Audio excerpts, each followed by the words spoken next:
Hi, welcome back to another quick guide. Today I'll teach you how to stop iPhone from vibrating while on silent.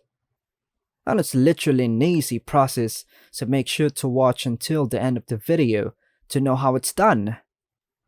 For those seeking a quick and mobile experience, you can easily seize your iPhone from vibrating while on silent mode.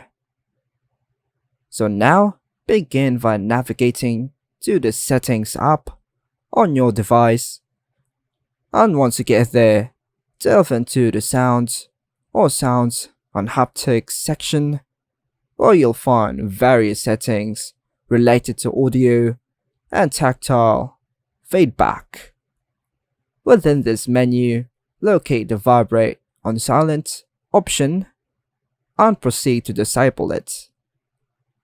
This straightforward adjustment ensures that when your iPhone is set to silent mode, it refrains from vibrating, thereby delivering a more subdued and noise-free experience, especially in situations where maintaining complete silence is paramount.